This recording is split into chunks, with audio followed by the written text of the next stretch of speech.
Fraude em candidatura de mulheres no Ceará. O Ponto Poder faz um balanço das ações da Justiça Eleitoral e do Ministério Público em prol da candidatura de mulheres.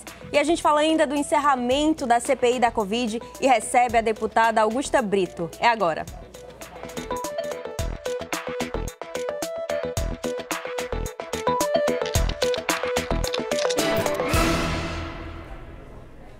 Olá, está começando mais um Ponto Poder e hoje a gente vai falar bastante de mulheres na política. A gente sabe que ainda são muitas as barreiras da atuação feminina nessa área e neste mês de outubro o Sistema Verdes Mares lançou o Projeto Elas, uma série de iniciativas em prol de fortalecer a igualdade de direito das mulheres, a segurança. São muitas ações, muitas iniciativas. A gente vai falar de alguns pontos interessantes voltados para as mulheres na política, mas a gente começa agora falando de CPI da Covid. Hoje foi o episódio final aí dessa comissão que atua há meses e para falar disso a gente recebe o editor de política do Sistema Verdes Mares, Inácio Aguiar, está aqui com a gente para trazer aí os principais pontos dessa discussão. Seja muito bem-vindo, Inácio. Oi, Jéssica. Muito prazer estar aqui com você no Ponto Poder. A gente tem que fazer aí uma espécie de balanço da CPI da pandemia que está chegando ao fim, né? No total, pede um indiciamento aí, o relatório final do relator pede um indiciamento de 81 entre pessoas e empresas, 79 pessoas e 2 empresas. Entre essas pessoas está o presidente da República, Jair Bolsonaro, apontado pela CPI da pandemia como tendo cometido aí pelo menos 9 crimes, entre crimes comuns, que dariam aí, de repente, pena de prisão, e também crime de responsabilidade que poderiam levar ao impeachment do presidente da República. Claro que esse trabalho da CPI, ele é apenas inicial. É necessário que o Ministério Público, por exemplo, entre em campo para reforçar as articulações, a rever isso tudo que foi feito pelo governo federal e pela CPI da pandemia para que possa dar seguimento a esse movimento. Então, a CPI foi um processo inicial e ela chega exatamente no momento em que o presidente também enfrenta dificuldades na economia. Então, claro que isso ainda vai repercutir, Jéssica, nos próximos dias, mas o balanço, pelo menos geral, nesse momento, é esse. Só para poder a gente encerrar, falar da participação final dos senadores cearenses. O senador Eduardo Girão voltou a fazer críticas à condução da CPI da pandemia, fez críticas ao comando da CPI. Já o senador Tasso Gereissati reforçou as críticas ao governo federal e a forma como o presidente Bolsonaro conduziu a pandemia. Esse aí foi mais ou menos o panorama do dia, nesse dia tão movimentado lá em Brasília, viu, Jéssica? Muito obrigada, Inácio, pela colaboração, e você pode acompanhar mais informações sobre como foi esse último dia da CPI no Diário do Nordeste. Agora a gente muda de assunto para falar de fraude em cota de gênero. Aqui no Ceará, a Justiça Eleitoral só esse ano já mandou cassar chapas completas de vereadores e vereadoras em 6 municípios. É uma ofensiva histórica e necessária, porque ainda há muitas mulheres que entram na política, mas que não têm estrutura, não têm participação nenhuma, nem quando são apenas candidatas. E quem conta melhor pra gente sobre essas ações é o repórter Igor Cavalcante. A Justiça Eleitoral do Ceará e o Ministério Público promovem neste ano uma ofensiva contra candidaturas falsas de mulheres. Em 6 meses, foram 6 chapas cassadas no estado e pelo menos 16 ações contra esse tipo de fraude. A primeira decisão, até então inédita na história do Ceará, ocorreu em maio deste ano, quando todos os votos recebidos pelo PSD no município de Croatá foram anulados. Novas chapas foram cassadas nos meses seguintes nas câmaras municipais de Nova Russas, Pacatuba, Barbalha, Santana do Acaraú e, mais recentemente, em Senador Pompeu. A jurisprudência do TSE, como explicitado acima, é no sentido de que a consequência da fraude à cota de gênero é a cassação de todos os candidatos vinculados ao DRAP, independentemente de prova da sua participação, ciência ou anuência. As investigações tomam como indícios candidatas sem votos, campanhas sem custos ou mesmo a ausência de campanha, em alguns casos. O modus operandi envolve também a cooptação de mulheres sem envolvimento direto com a política. Há casos também de mulheres que foram homologadas como candidatas, mas nem sequer sabiam.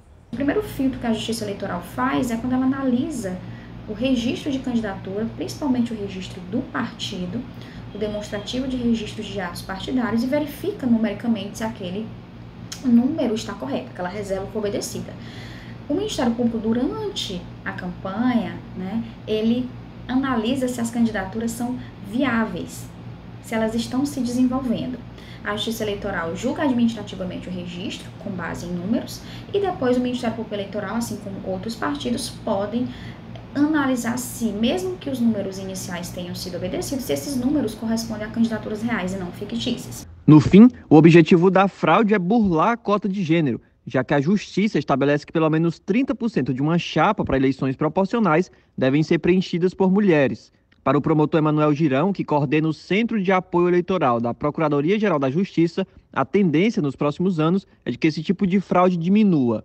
A partir do momento que essas cassações aconteceram, houve uma divulgação e as pessoas tomaram conhecimento do que é que acontecia, né? Muita gente não sabia que as mulheres eram usadas dessa forma, né? Que eram lançadas candidatas só para cumprir uma formalidade legal, né? Então, assim, a punição, ela realmente tem esse caráter pedagógico que é muito importante, porque agora todo mundo tomou conhecimento, né? E as mulheres que aceitam participar de uma situação dessa, agora elas têm ciência de que isso pode trazer uma consequência grave e prejudicar toda a chapa, né? Todos os integrantes daquele partido, inclusive alguns que nem tiveram relação com a fraude. E nós já estamos às vésperas de um novo ano eleitoral, com candidatas sendo recrutadas, e quem conversa com a gente sobre como então a gente pode construir candidaturas mais fortes, como é que é toda essa atuação, é a secretária judiciária do Tribunal Regional Eleitoral, Orleanes Cavalcante. Ela já atua há muito tempo nessa área. Orleanes, seja muito bem-vinda ao Ponto Poder. Olá, Jéssica, boa tarde. Boa noite a todos os participantes do Ponto Poder. Secretária Orleanes, a senhora já está há muito tempo acompanhando essa questão das candidaturas femininas, tentando estar próximo às mulheres para conscientizá-las sobre como ter uma candidatura mais forte. É possível vislumbrar um cenário melhor no futuro? O que tem mudado? Jéssica, olha só.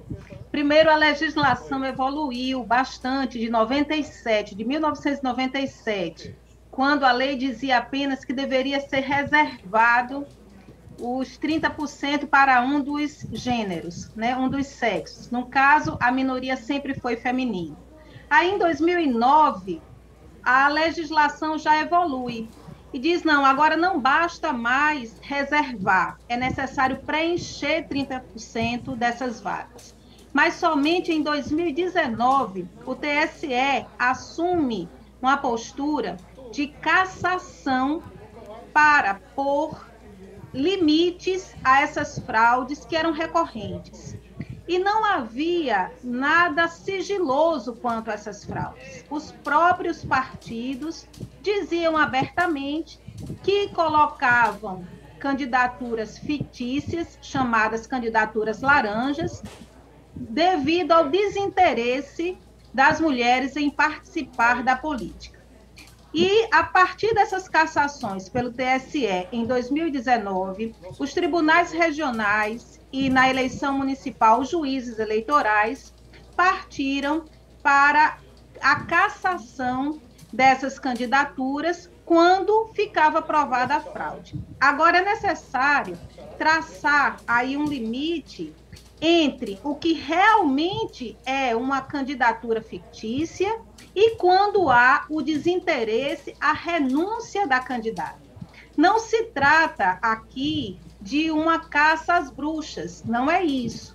O objetivo da norma e da Justiça Eleitoral é fomentar candidaturas femininas, é promover uma igualdade no cenário político, baseado nos princípios constitucionais da dignidade da pessoa humana, do pluralismo político, da igualdade propriamente dita. Secretária, essa regra da cassação quando há fraude é para impor limites de forma pedagógica aos partidos que até então lançavam candidaturas fictícias apenas para cumprir formalmente a norma.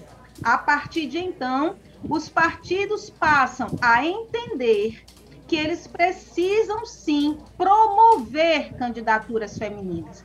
Já não satisfaz esse discurso de que não há mulheres interessadas na política. Isso é uma desinformação. Exatamente, como a gente chama secretária. Popularmente, poderia ser uma fake news. Exatamente. E, inclusive, eu gostaria, então, de pedir à senhora para ressaltar a que as mulheres devem ficar atentas para não serem vítimas de fraude. O que é importante nesse momento, já às vésperas de um novo ano eleitoral?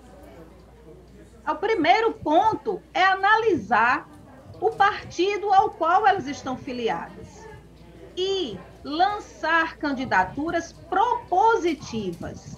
Quando existe essa reserva dos 30%, ali reservadas para um dos gêneros, as mulheres precisam entender que elas entram no cenário político para competir. Há espaço na política, sim, para as mulheres. Então, nós estamos a menos de um ano da eleição.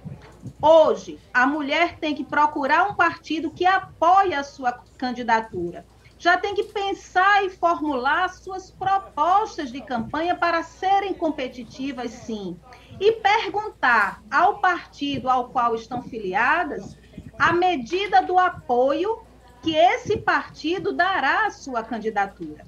E não aceitar, de forma alguma, que lancem a sua candidatura apenas para preencher a cota, mas sem apoio financeiro, político a essa candidatura. Lembrando que no caso da condenação de um partido por fraude à lei com relação à cota de gênero, sim, todos os candidatos, eleitos ou não, do gênero masculino, feminino, todos são cassados, mas a inelegibilidade por 8 anos, ou seja, a não participação na política, não podendo se candidatar por 8 anos, recai sobre aquela que deu causa. No caso, as candidatas femininas. Então, sob elas, ainda uma penalidade a mais. Pois é, muito se agrava mais que as mulheres ainda. Fiquem atentas. Exato. Secretário Orleanes, muito obrigada pela participação e pelos esclarecimentos. A gente espera no próximo ano trazer melhores notícias sobre as candidaturas femininas aqui no Ceará. Muito obrigada. Boa noite, Jéssica. Um prazer falar com vocês. E agora a gente fala de outro desafio para as mulheres na política, que é a violência política de gênero. E para te explicar como ela acontece, aqui você deve ficar atento, a gente chamou a turma do Descomplicando. Em dezembro de 2020, as imagens da deputada Isa Pena sendo assediada sexualmente por outro deputado chocaram os brasileiros. Mas essa situação de violência política de gênero não é um episódio isolado. E te explicar melhor quando essa violência acontece é missão do Descomplicando.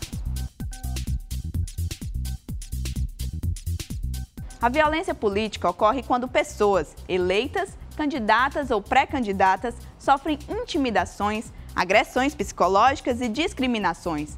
O objetivo é interromper, restringir ou desestabilizar a atuação política. No caso das mulheres, o papel social de submissão, imposto há séculos e usado como forma de ataque, agrava essa situação de violência. Ao longo da história, as mulheres foram afastadas da política e ainda hoje o caminho para elas é árduo. Os constrangimentos vividos por vereadoras, prefeitas, deputadas e senadoras vão desde interrupções nas falas a ameaças, chantagens, xingamentos e desmerecimentos. Muitas sofrem violência sexual, tendo o corpo tocado sem autorização. Outras são submetidas a questionamentos sobre a vida privada ou comentários sobre a aparência física e a forma de vestir, além de receberem ameaças pela internet ou mesmo de forma presencial.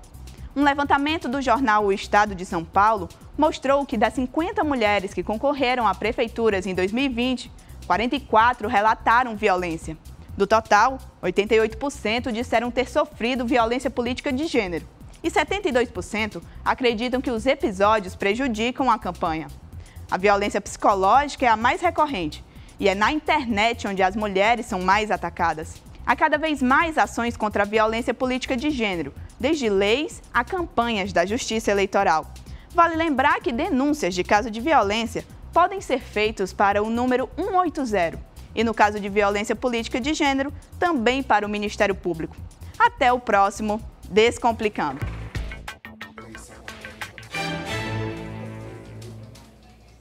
E o Ponto Poder vai para um rápido intervalo. Daqui a pouco a gente está de volta para conversar com a deputada estadual Augusta Brito, do PCdoB, que é procuradora da mulher na Assembleia Legislativa. Não sai daí.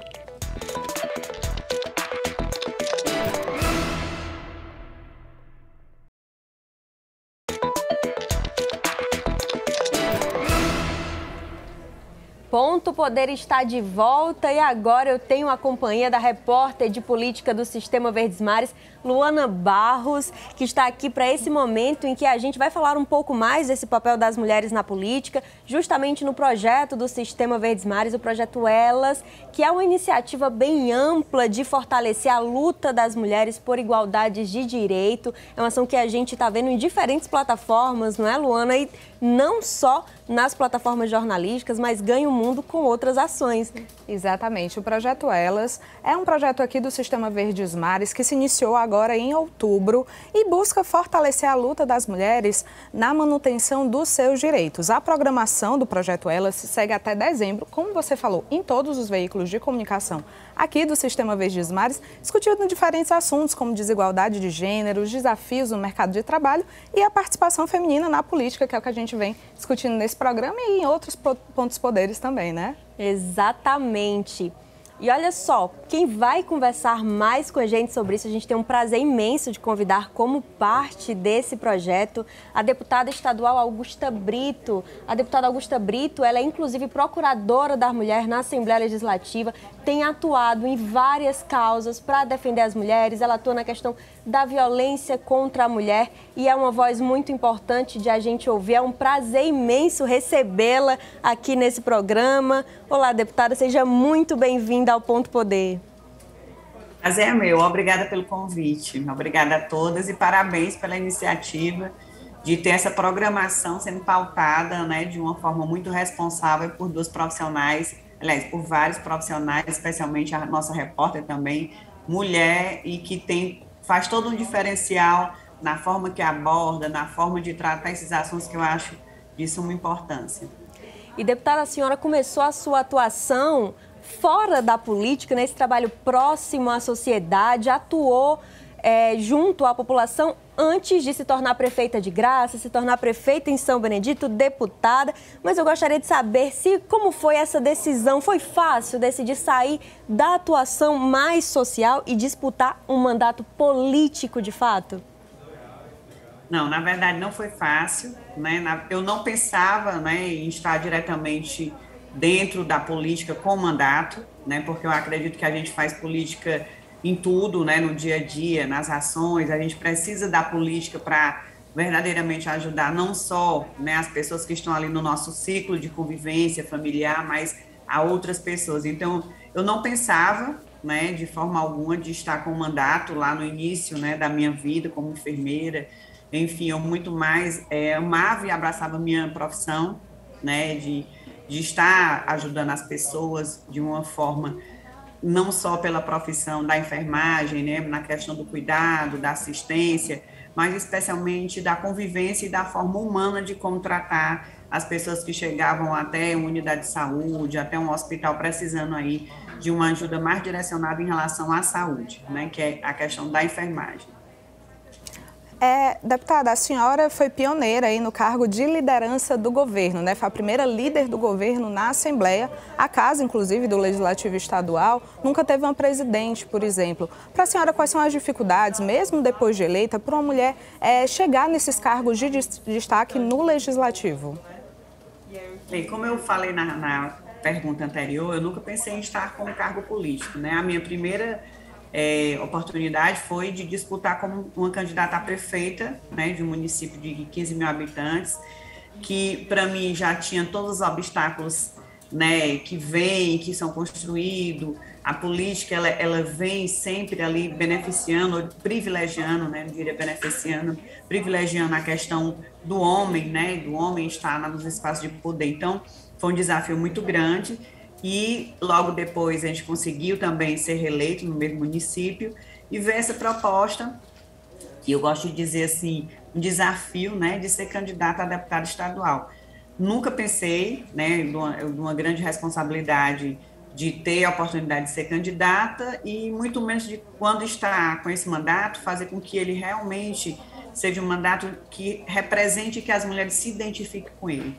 Eu acho que o maior desafio em si não é nem a campanha, né, em si, que já é, né, um grande desafio, mas especialmente chegar nesse espaço de poder que é totalmente masculino, né? A gente veio ter um banheiro no Senado há poucos anos, né, de mulheres, para as mulheres, e a gente ocupar esse espaço de uma forma que a gente possa participar de todas as comissões, que a gente possa ter o seu mandato voltado não só para pautas que, de certa forma, remeta a questões de cuidado, né, como a infância e a adolescência, que são muito importantes, mas que a gente possa também ocupar os espaços na Comissão de Constituição e Justiça, de Orçamento, enfim. Então, eu tinha uma grande preocupação em fazer com que esse meu mandato ele pudesse fazer com que as mulheres se identificassem com ele, e para também servir de exemplo para várias pessoas, especialmente as mulheres, de incentivo. Eu posso ocupar esse espaço aqui também. Esse espaço aqui não está dizendo e nem está escrito que é só para homens. Então, é um desafio que a gente enfrenta no dia a dia. Tem dia que a gente está com uma força maior, tem dia que ela diminui pelos obstáculos que a gente sabe e reconhece que existem, que estão ali, exatamente pela questão de gênero, mas também, ao mesmo tempo, que quando a gente vê um desafio, a gente cria força, né, para realmente lutar contra ele, para que outras mulheres possam também se sentir pertencentes a esse ambiente político, né, sair do mundo privado e ir para a vida pública. Deputada, e uma das atuações importantes da senhora é junto à Procuradoria da Mulher desde 2017. Eu gostaria que a senhora explicasse para quem nos assiste como a Procuradoria atua, como as mulheres podem recorrer a ela também, né, com a importância dessa ação na Assembleia. Bem, a Procuradoria lá em 2017, quando a gente assumiu, a gente existe, né, até hoje ainda em uma sala aqui ao lado, né, no Unipass, no prédio, existiu como uma funcionária. E aí nós fomos tentar ver qual seria o espaço, o que é a obrigação da Procuradoria, fomos conseguindo ampliar, fomos levando caravana do combate à violência contra nós mulheres para vários municípios, se eu não me engano, chegou perto de 40 municípios, aí veio a questão da pandemia que dificultou e deu uma parada, né, nessa questão presencial nas escolas, onde a gente levava a temática da questão da Lei Maria da Penha, a gente levava também sobre a Lei Lola, tantas outras que existem, para que a gente leve para o meio onde tem juventude, tem adolescente que quer discutir, que quer falar, que precisa falar sobre diversos assuntos. E foi muito gratificante porque a gente deu uma visibilidade ao trabalho da Procuradoria e ela foi crescendo. Com isso, ela foi sendo ampliada e a gente foi conseguindo uma reestruturação que logo agora em novembro nós vamos fazer a inauguração de um prédio próprio, né, de 4 andares aqui da Assembleia Legislativa, onde vai funcionar a Procuradoria, com parceria com o Ministério Público, também com parceria com a Defensoria. Isso tudo dá demonstração da importância desse trabalho, né, de vários profissionais que nós temos agora, psicólogas, assistente social, advogadas, que são totalmente capacitadas para fazer o acolhimento, especialmente às mulheres, em relação às suas retiradas de direito, a questão da violência, não só a violência familiar e doméstica, mas especialmente também através da Procuradoria, a gente viu a grande necessidade de fortalecer a mulher na política, fortalecer o papel da mulher dentro da política, não só candidatas, mas especialmente os mandatos, né? E aí a gente está com uma expansão da Procuradoria, com parceria com as câmaras municipais, já estamos em 37 municípios com a implantação da Procuradoria a nível de Câmara Municipal, com parceria com as vereadoras, né, com a UVC Mulher, também temos parceria com a AB, enfim, com a Prece, para a gente levar essa pauta e essa demanda, que é especificamente de defender os nossos direitos, para todos os municípios. A gente percebe que falta muito essa rede de enfrentamento à violência contra nós mulheres. E através da Câmara Municipal, através do Poder Legislativo, a gente está visualizando essa possibilidade, né, com a parceria com a Assembleia, com a nossa Procuradoria Especial aqui da Assembleia, onde a gente quer fortalecer os mandatos das mulheres para falarem de diversos assuntos, que sejam relacionados diretamente à questão do direito da mulher ou que seja relacionado ao direito dos homens, enfim, da sociedade, dos municípios, das famílias, que a gente vai discutir a cidade, que a gente vai discutir os projetos que possam beneficiar as pessoas que mais precisam. Então, um trabalho bem amplo, deputada, hein? Com certeza.